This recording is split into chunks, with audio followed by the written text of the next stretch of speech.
21 ലക്ഷത്തോളം സന്തുഷ്ടരായ ഉപഭോക്താക്കളും 2 ലക്ഷത്തോളം തിമിര ശസ്ത്രക്രിയകളും പൂർത്തിയാക്കിയ മലബാറിലെ ഏക കണ്ണാശുപത്രി Al Salama high hospital, hospital road, Perinthalmanna. തിങ്കളാഴ്ച രാവിലെ 9 മണിക്ക് കേരള ആരോഗ്യ വകുപ്പ് മന്ത്രി ഉദ്ഘാടന കർമ്മം നിർവഹിക്കുന്ന ഡയാലിസിസ് സെന്ററിൽ എത്തുന്ന രോഗികൾക്കും ബൈസ്റ്റാൻഡർമാർക്കും സുഖകരമായ സൗകര്യങ്ങൾ ഒരുക്കുന്നതിന്റെ ഭാഗമായാണ് ഡയാലിസിസ് ബ്ലോക്ക് പരിസരം ശുചീകരിച്ചത്.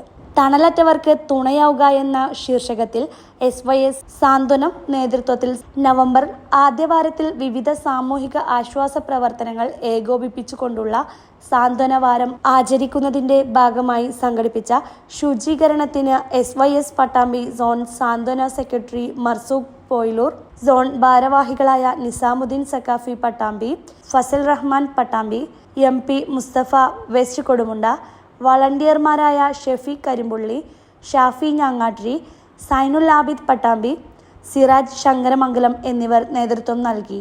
ചടങ്ങിൽ പട്ടാമ്പി ഗവൺമെന്റ് താലൂക്ക് ആശുപത്രിയിലെ dialysis centre incharge Binu Krishnan V, nursing officer Siddique Hussain K എന്നിവരും സന്നിഹിതരായിരുന്നു.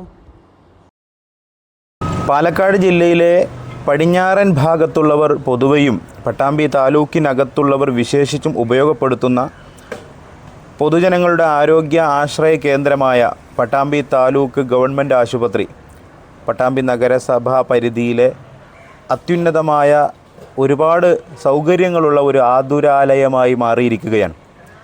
പട്ടാമ്പി MLA മുഹമ്മദ് മുഹ്സിൻ്റെ വികസന ഫണ്ടിൽ നിന്ന് ഫണ്ട് അനുവദിച്ച് അതിൻ്റെ കെട്ടിടങ്ങളും മെഷീനറികളുമൊക്കെ നേരത്തെ അനുവദിച്ചതാണ്. ഈ വരുന്ന തിങ്കളാഴ്ച ബഹുമാനപ്പെട്ട കേരളത്തിൻ്റെ ആരോഗ്യ വകുപ്പ് മന്ത്രി അവിടുത്തെ ഔദ്യോഗികമായ ഡയാലിസിസ് പ്രവർത്തനങ്ങൾ ഉദ്ഘാടനം ചെയ്യുകയാണ്. നമ്മുടെ നാട്ടുകാരെ സംബന്ധിച്ചിടത്തോളം മലപ്പുറം ജില്ലയിലും തൃശ്ശൂരുമൊക്കെയാണ് വൃക്കരോഗികൾ, പ്രത്യേകിച്ച് വളരെ പ്രയാസപ്പെടുന്നവരുൾപ്പെടെ ഡയാലിസിസിന് വേണ്ടി ആഴ്ചയിൽ 1-2 തവണ ആശ്രയിച്ചു കൊണ്ടിരിക്കുന്നത്. അവർക്കൊക്കെ വലിയ ആശ്വാസമാകുന്ന ഈ ഡയാലിസിസ് സെൻറ്റർ അതിൻ്റെ ഉദ്ഘാടനത്തോടനുബന്ധിച്ച് SYS പട്ടാമ്പി സോണിൻ്റെ സന്നദ്ധ സേവന വിഭാഗമായ സാന്ത്വനം വളണ്ടിയർമാർ ഇതിൻ്റെ പരിസരവും ചുറ്റുപാടും ശുചീകരിക്കുകയാണ്.